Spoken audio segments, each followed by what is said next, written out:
tous, j'espère que vous allez bien.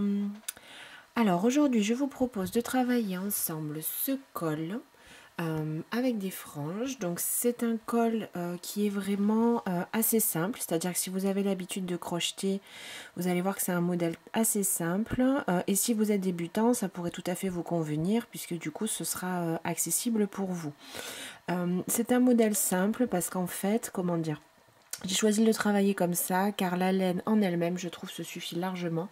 J'ai vraiment craqué pour cette laine et ses couleurs.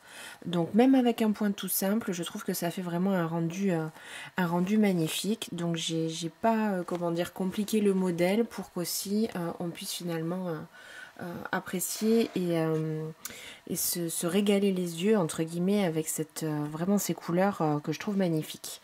Alors c'est une laine que je ne connaissais pas, donc que j'ai trouvé sur internet. Vous avez la référence ici, donc c'est Cénéry a priori, d'une marque qui s'appelle Belle et Nini, lavable à 30 degrés. Il est conseillé de la crocheter avec un crochet 6 mm. Les références, c'est pour 10 cm sur 10 cm, c'est 12 mailles pour 17 rangs. Voici. Donc, si vous avez besoin de la référence de la couleur, elle est là. Donc j'ai utilisé une pelote et demie. Ce sont des pelotes qui font à peu près 108 mètres. Un petit peu d'acrylique, un peu de coton, un peu de laine. Donc ça fait un fil en fait qui est quand même assez épais avec plusieurs brins et un dégradé de couleur. Donc je vous conseille quand même, si vous souhaitez faire ce modèle, de ne pas prendre une laine unie, où je trouverais ça dommage simplement parce que comme le patron en lui-même est très simple, si vous prenez une couleur unie, je pense que ça fera peut-être un petit peu, oui, un petit peu simple. Vous pouvez bien sûr faire comme vous souhaitez, ou peut-être prendre au moins deux couleurs de laine, deux brins de laine et crocheter tout ça tout en même temps. Ça pourrait aussi faire un effet un peu camailleux assez sympa. Bien sûr, vous faites exactement comme vous le souhaitez. C'est les conseils que je peux vous donner en fonction de la manière dont j'ai conçu le modèle du col. Donc pour travailler du coup ce col, j'ai utilisé un crochet numéro 9. Pour avoir un effet bien moelleux, que le col soit fluide et qui tombe bien, qu'il a un joli tombé autour de votre cou. Vous aurez également besoin d'un mètre ruban, donc là c'est vraiment pour mesurer les franges, un ciseau, un passe-laine pour faire la petite couture. Je ne l'ai pas travaillé en rond, hein, j'aurais pu, mais j'ai préféré le travailler à plat, ce col, et ensuite faire la couture. Et voici, il me semble que je vous ai tout dit, donc on peut commencer. Pour commencer donc votre col, nous allons monter une chaînette qui devra faire le tour de votre tête finalement, avec bien sûr comment dire, quelques centimètres de plus pour que vous puissiez passer votre col sans vous décoiffer ou sans simplement trop tirer dessus. Donc pour la taille qui me convenait à moi, pour le col, j'ai fait 60 mailles en l'air. Donc je peux peut-être vous dire combien ça fait de largeur en centimètres, ce sera peut-être plus simple. Le col fait à peu près là 32 cm, donc on est d'accord qu'il faut doubler, donc ça ferait 64 cm pour le travail à plat, puisqu'on a fait la couture et qu'on l'a plié en deux. Donc je vous conseille, moi j'ai monté 60 mailles, à vous de voir, vous pouvez monter votre chaînette et puis ensuite simplement essayer de la passer autour de votre tête, voir simplement si ça passe ou si c'est trop serré. Pour l'exemple ici, je vais monter, on va dire 12 mailles en l'air, donc 1, 2, 3, 4, 5, 6, 7, 8, 9, 10, 11 et 12. C'est un travail, vous allez voir, qui monte assez vite puisqu'on a pris un gros crochet. Comme je disais tout à l'heure, si vous avez l'habitude de crocheter, honnêtement, j'ai dû le faire peut-être en moins de 2 heures, hein, à peu près le col, donc vous verrez que ça va assez vite. Donc une fois que vous avez le nombre de mailles en l'air souhaité pour faire votre col, donc si vous êtes, il n'y a pas de multiple, hein, puisque du coup c'est un point très simple, vous pouvez faire vraiment le nombre de mailles qui vous arrange, il n'y a aucun souci avec ça pour le motif que l'on va faire. Une fois que vous êtes arrivé à ce nombre de mailles, vous allez rajouter 2 mailles en l'air, qui correspondent en fait à la hauteur d'une demi-bride, puisque le col est crocheté en demi-bride. Donc sur ce premier rang, nous allons travailler en demi-bride exclusivement, une demi-bride sur chacune des mailles chaînettes que vous avez créées. En commençant, donc les 2 premières mailles comptent comme la maille, la troisième compte comme la base, on va dire, hein, de notre demi-bride. Donc dans la 4e maille, à partir de votre crochet, vous allez faire simplement une demi-bride. Donc la demi-bride, on est d'accord, je prends un jeté sur mon crochet, je passe dans ma maille, je rattrape le fil à l'arrière, j'ai 3 boucles sur mon crochet, un jeté et je passe à travers toutes les boucles. Voilà. Donc je vous propose de faire une demi-bride sur chacune des mailles que vous avez montées, donc approximativement 60, un peu plus, un petit peu moins. Vous pourriez aussi du coup tout à fait adapter ce col si vous avez un enfant, une petite fille. Il suffit que ça fasse le tour de la tête et qu'il y ait un petit peu d'espace, comme je vous disais. Voici donc une demi-bride dans chacune de vos mailles.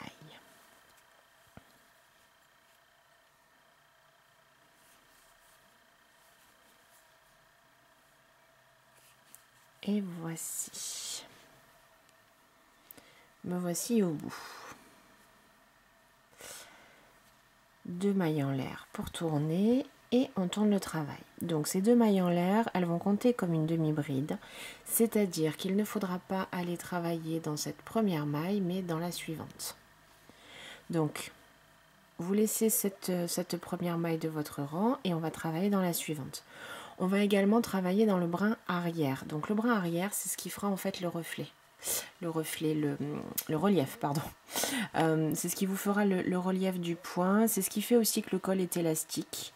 Donc c'est quand même un point qui est intéressant, je trouve. Donc pour travailler dans le brin arrière, donc là vous avez votre travail normalement, on le tient à plat et on passe directement dans la maille avec les 2 brins sur le crochet ici. Là, ce qu'on va faire, on va travailler que dans un seul brin. Donc ce que je vous conseille, c'est de plus travailler à plat, c'est de mettre votre travail comme ça face à vous, sur la hauteur, on va dire, du travail. Et en fait, on va aller piquer que ce brin-là, le brin arrière. Et on va continuer nos demi-brides.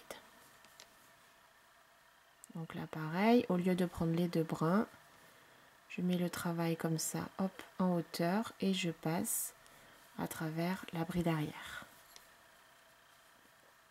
Et ainsi de suite, vous allez faire une demi-bride dans le brin arrière de chaque demi-bride du rang précédent. Voici.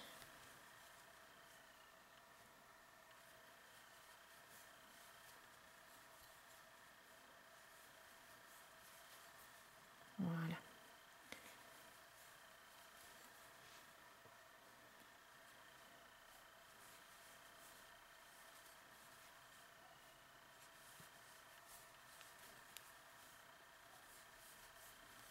Voici.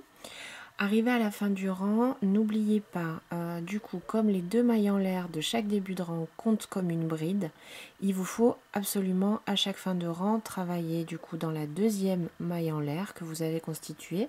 Sinon, vous allez rater en fait une maille à chaque rang. Donc là, on ne peut pas vraiment travailler dans le brin arrière, vous passez simplement. L'idée, c'est vraiment de ne pas l'oublier. Vous passez dans la 2e maille en l'air et puis vous faites votre demi-bride. Voici. Donc vous voyez, en fait, de travailler dans le brin arrière, ça crée ce petit volume ici. Et l'élasticité d'ailleurs dans les 2 sens. Voici. Donc 2 mailles en l'air pour débuter le 3e rang. Comme elle compte comme une maille, on va passer cette toute première maille qui est là et aller dans la suivante, dans le brin arrière. Voici. Donc en fait, tout le col, ça va être ça, hein, une demi-bride dans chacune des demi-brides du rang précédent en les travaillant exclusivement dans le brin arrière. Voilà.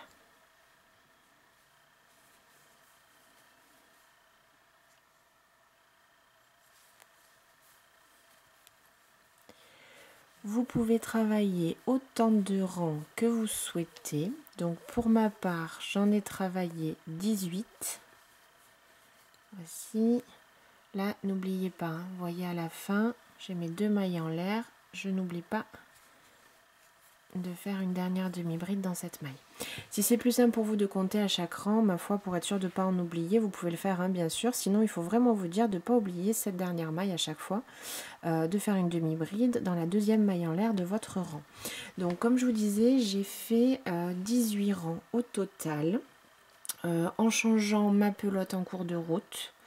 Donc pour le changement de pelote, la seule chose à laquelle il faut faire éventuellement attention, c'est que, en tout cas moi comme j'ai une laine avec plusieurs couleurs, c'est quand même d'essayer de raccorder votre fil à peu près au même coloris. C'est-à-dire que si vous étiez dans le foncé, de raccorder votre fil avec du foncé et inversement. Bien que des fois, bon moi tout à l'heure il y a eu aussi un défaut dans la pelote et ça s'est passé du foncé au clair en même pas 1 centimètre. Mais si vous pouvez y faire attention, vous voyez, c'est ici exactement ce dont je parle. Si vous pouvez éviter de le faire ou y faire attention, ce serait quand même, ça fera un rendu un peu plus propre. Donc je vous ai dit 18 rangs au total, donc ça nous fait environ, je dis bien, environ 28 cm pour la hauteur de ce col. Voilà. Vous pouvez faire un peu plus, un petit peu moins, l'essayer au fur et à mesure. C'est vraiment tout simple. Voici. Donc ce que je vous propose, c'est de continuer à monter les rangs que vous souhaitez. Donc moi je vais monter un petit peu plus pour pouvoir faire l'exemple. Ensuite je vais vous montrer comment le finaliser, faire la couture et attacher les petites franges. Et le col sera terminé. Une fois que vous êtes arrivé à la hauteur que vous souhaitez pour votre col, donc on va couper le fil. Donc on est d'accord, là moi j'ai fait vraiment un petit exemple pour pouvoir vous montrer comment le travailler, mais vous aurez une pièce bien plus longue et bien plus haute. Donc une fois que vous êtes au bout, vous allez prendre suffisamment de fil pour envisager la hauteur du col et pour pouvoir faire votre couture. Donc en général, moi ce dont j'ai l'habitude, c'est de prendre au moins 2 fois la longueur de fil de mon travail. C'est-à-dire que si je me place en haut du col comme ça avec mon fil, je vais vous montrer ça. Voilà, je vais compter au moins, vous voyez, je place mon fil au bout, 1 fois et au moins 2 fois. Ça, c'est parce que je suis du genre prudente et je préfère faire comme ça, être sûre d'avoir assez de fil pour faire ma couture comme je le souhaite. Et vous coupez, du coup, à cette hauteur-là. Donc là, je vais en prendre quand même un petit peu moins pour mon exemple. Je vais couper, hop, à ce niveau-là.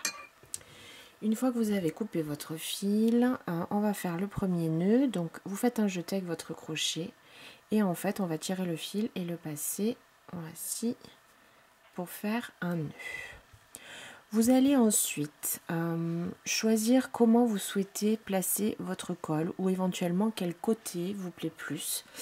C'est-à-dire que moi en fonction des couleurs, j'ai vraiment choisi ce côté-là qui me plaisait plus. Des fois la laine est un peu inégale, voilà. Donc à vous de voir si au niveau des couleurs, il y a un côté que vous préféreriez qui soit l'extérieur finalement ou l'intérieur et en fonction vous allez plier dans le sens qui vous convient.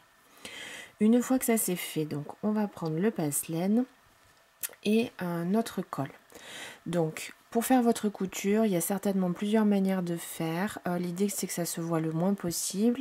Et je vous rappelle encore une fois que je ne suis pas toujours très douée en couture. Donc il y a peut-être d'autres manières de faire qui seraient peut-être plus judicieuses. La seule chose que j'essaye de faire moi bien sûr c'est que ce soit solide, on est d'accord, et que la couture ne se voit pas. Voilà, donc j'ai essayé de faire une couture avec le crochet, ça se voyait trop, donc je vous propose de faire autrement. Attendez, je vais peut-être rapprocher un petit peu la caméra. Voilà. Donc, ce que je vous propose en fait, c'est d'essayer de plaquer les 2 morceaux de votre col. Si vous avez besoin peut-être de mettre un marqueur là au bout pour plus que ça bouge, vous pouvez. Sinon, moi j'ai tout maintenu avec les doigts. C'est vrai qu'il faut quand même pas se décaler. Vous avez quand même les mailles qui sont le point de repère pour essayer de pas trop se décaler. Donc moi ce que j'ai l'habitude de faire, j'ai cousu en fait en aller-retour, voilà, d'un côté et de l'autre. C'est assez facile à faire parce que du coup les mailles sont assez larges, donc on voit vraiment bien ce qu'on fait. J'ai trouvé que c'était très facile d'y passer dans les unes et dans les autres. Voilà, donc l'idée c'est en aller-retour, je passe mon aiguille et mon fil, je suis de ce côté, donc je repique du côté où je suis. dans la maille en face qui correspond le plus. Vous voyez là, ça se voit bien. Et je repasse mon fil. J'arrive de l'autre côté, donc je repique de l'autre côté dans la maille qui correspond en face et ainsi de suite. La seule chose, c'est de ne pas trop tirer votre couture, parce que si on tire trop, ça va compresser le travail et du coup ça va faire des bosses. Ça va pas faire très joli, surtout qu'on a choisi, ou en tout cas j'ai choisi un crochet assez large pour justement avoir quelque chose de fluide. Donc si vous serrez trop la couture, il faut quand même respecter, comme je dis, vous pouvez tirer un peu comme ça au fur et à mesure et faire que le travail vit en fait, et que la laine prend la place qui lui correspond. Voici, et une fois que vous êtes au bout, donc vous allez bien solidifier le bout de votre travail. Ce sont les parties les plus sensibles, donc je vous conseille de passer au moins une deuxième fois. Voici, j'ai le fil de départ, donc là c'est le cas, je vais faire un nœud, voire un deuxième nœud, hop, et ensuite il n'y aura plus qu'à rentrer ces fils. Voici. Il n'y aura plus qu'à rentrer les fils. Donc là c'est pareil, je les rentre, je tire un petit peu pour que ça prenne la place que ça souhaite et hop, je coupe. La même chose pour celui-ci et vous aurez cousu votre col. Voici. Donc la dernière chose qu'il nous reste à faire, donc il vous resterait éventuellement à cacher, rentrer les fils si vous avez comme moi besoin de plus d'une pelote, donc de rentrer les fils et de mettre les franges. Donc les franges, elles sont optionnelles. Honnêtement, même sans les franges, moi je les trouvais très chouettes, mais comme je vous ai dit tout à l'heure, vraiment j'adore la couleur. Donc il n'y avait pas forcément besoin de rajouter quelque chose. J'en avais quand même envie parce que sinon ça faisait quelque chose à mon goût d'un peu trop simple, mais vous faites comme vous souhaitez. Vous savez que si vous avez une laine peut-être très colorée, vous n'avez peut-être pas forcément besoin d'aller ajouter quelque chose. Donc ce que j'ai fait pour ces franges, j'ai repris mon fil du coup et j'ai découpé environ 60 brins. C'est pas environ, c'est 60 brins puisque j'en ai accroché un dans chaque maille. Voilà. Donc j'ai pris mon petit mètre ruban que j'ai placé bien à plat et j'ai découpé la laine. Je l'ai placé à peu près le long de mon mètre et j'ai découpé pour 20 cm, ce qui nous fera bien sûr plier en deux des franges d'environ 10 cm. Vous pouvez, encore une fois, à ce niveau-là, faire quelque chose de plus long si vous avez envie. On pourrait même faire quelque chose, des franges un peu plus courtes et puis les augmenter, faire quelque chose de plus long, faire une pointe. On pourrait aussi le faire comme ça. Et du coup, j'ai découpé à chaque fois à 20 cm. Voici. J'ai fait attention, la seule chose à laquelle j'ai fait attention pour ces franges, c'est d'avoir un petit peu de chaque couleur de laine. Donc là, je pense que vous le voyez mieux. Comme c'est une laine avec différentes couleurs, j'ai fait attention d'avoir des brins plus foncés et j'ai alterné avec du plus clair. Autant que j'ai pu pour que ça fasse quand même un effet un peu camailleux et que ça garde à peu près toutes les couleurs finalement de mon projet. Donc là je vois qu'on ne le voit pas trop à la caméra, mais il y a un rose clair qui tire après sur le violet et qui tire après sur c'est un violet marron un peu plus foncé, donc il y a à peu près 3 couleurs. J'ai juste fait attention, voilà, d'avoir des brins un peu de chaque couleur et de les superposer pour rester dans les tons de mon projet. Voici. Ensuite, comment les fixer? Donc, je ne les ai pas fixés vraiment à la base. Vous voyez, là, il y a la base de mon travail. Là, j'ai ma maille chaînette de départ.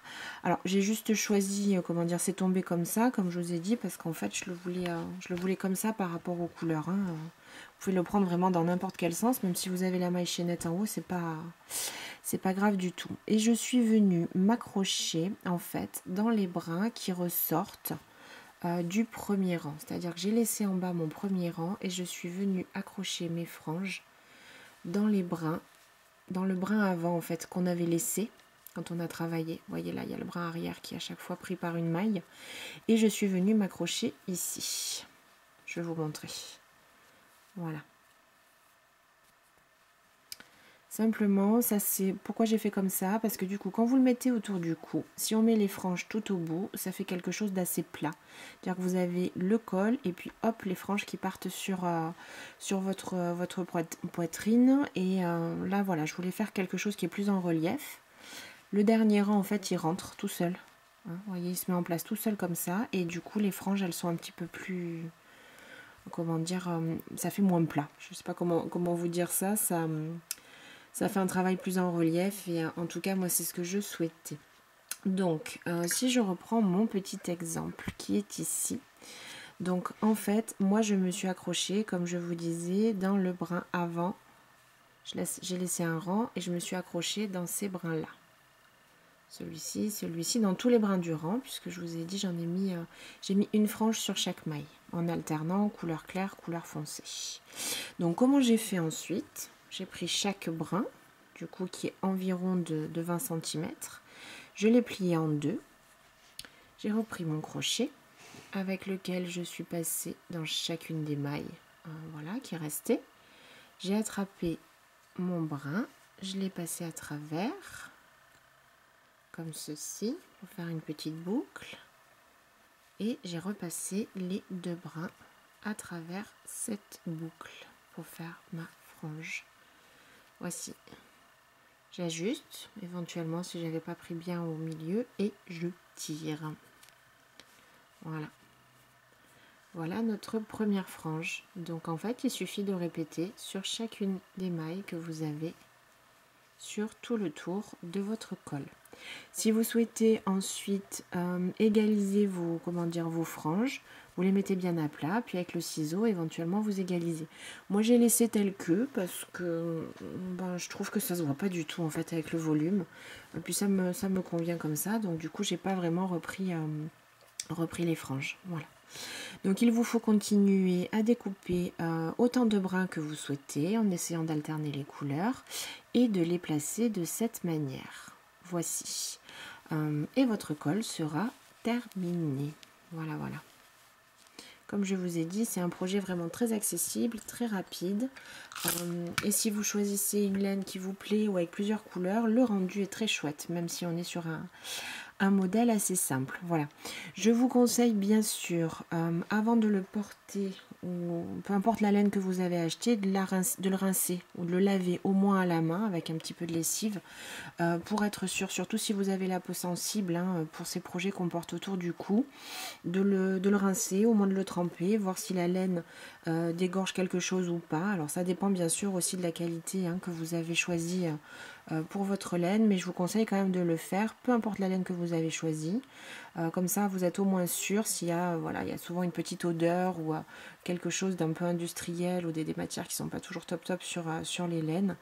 Au moins, vous êtes sûr d'avoir quand même enlevé un maximum de choses avant de le porter. Et voici, j'espère que ce tuto vous aura plu. Je vous retrouve la semaine prochaine pour une nouvelle vidéo. Je vous souhaite une très bonne semaine et un très bon crochet. À très bientôt.